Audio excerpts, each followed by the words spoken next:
Di antara sumber-sumber akidah yang keliru, contohnya ini sering saya ulang-ulang, menjadikan tradisi sebagai sumber akidah. Menjadikan tradisi sebagai sumber akidah. Saya ingatkan tradisi, ya, ada yang baik dan ada yang buruk. Kalau tradisi itu baik, maka hendaknya dipertahankan.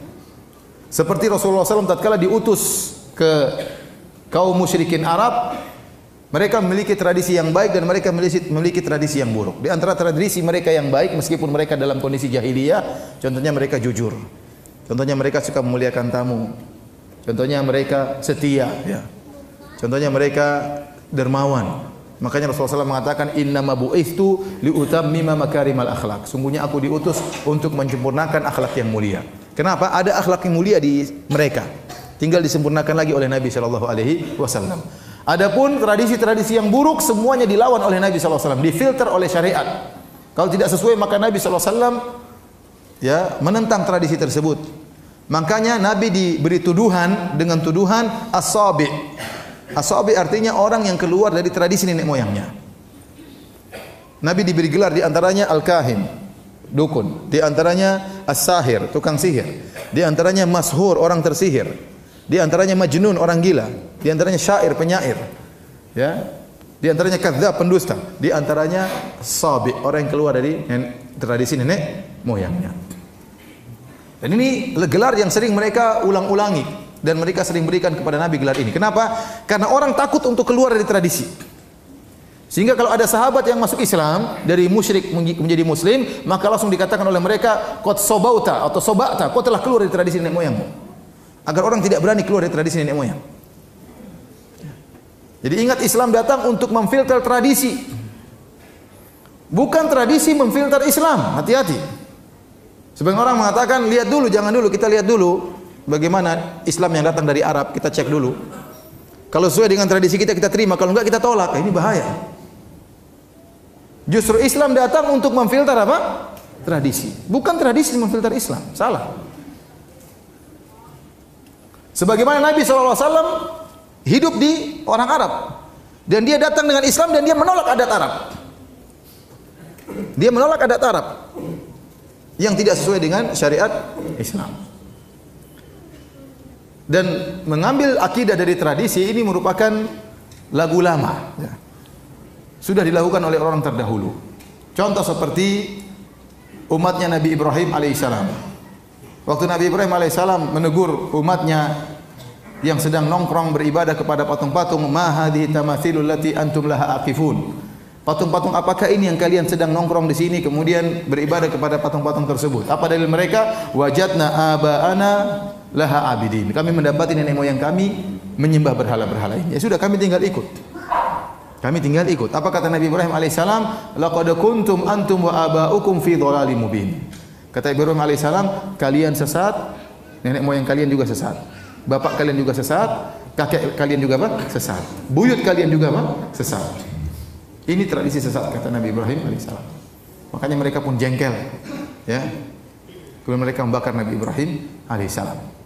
Demikian juga tatkala Nabi SAW mendakwakan Islam, orang-orang musyrikin Arab berpegang teguh dengan tradisi.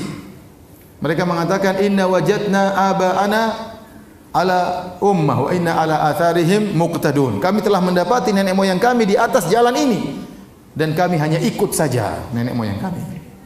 Dalam ayat yang lain, inna wajadna aba'ana ala ummah wa inna ala atharihim muhtadun. Kami telah mendapati nenek moyang kami di atas jalan ini dan kami mendapat petunjuk jika mengikuti petunjuk nenek moyang kami. Jadi dalilnya tradisi.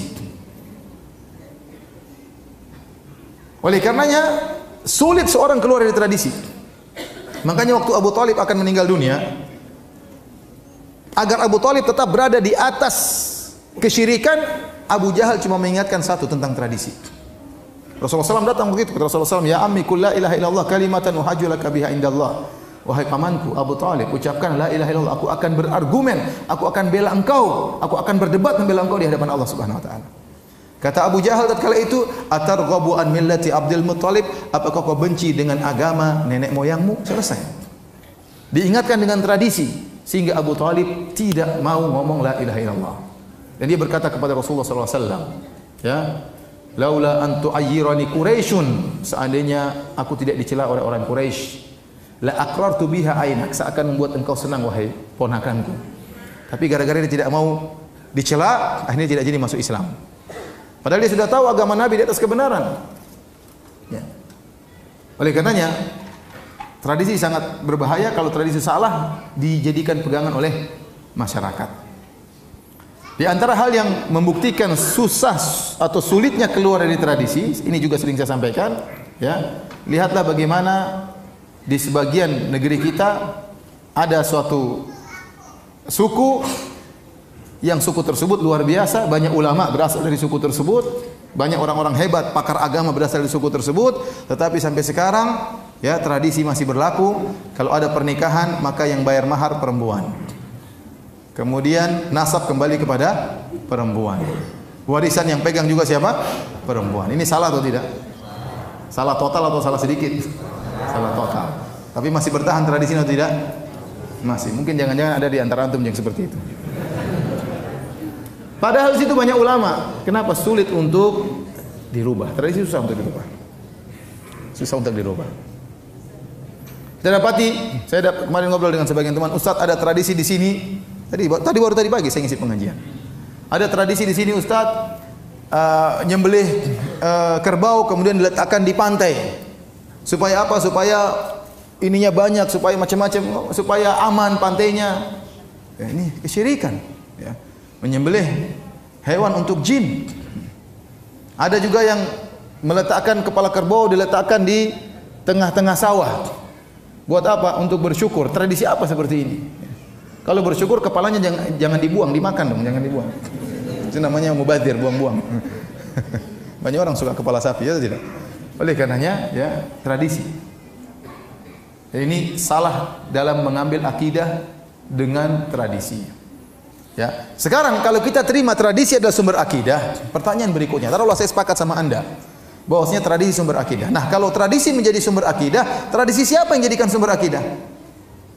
Tradisi orang Jawa kah? Tradisi orang Bugis kah? Tradisi orang Batak kah? Tradisi orang Sumatera kah? Tradisi siapa? Nenek moyang siapa yang menjadikan sumber hukum?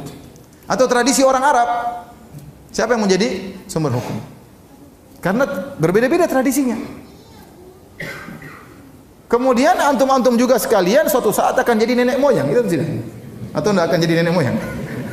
Antum suatu saat akan jadi nenek moyang, jadi bapak moyang sama nenek moyang, kakek moyang sama nenek moyang, ya. Ya. Apakah antum pantas dijadikan sumber dalil? Ya, kita tahu kita banyak kekurangan, kita banyak kesalahan. Tidak pantas kita menjadi sumber apa? Sumber akidah.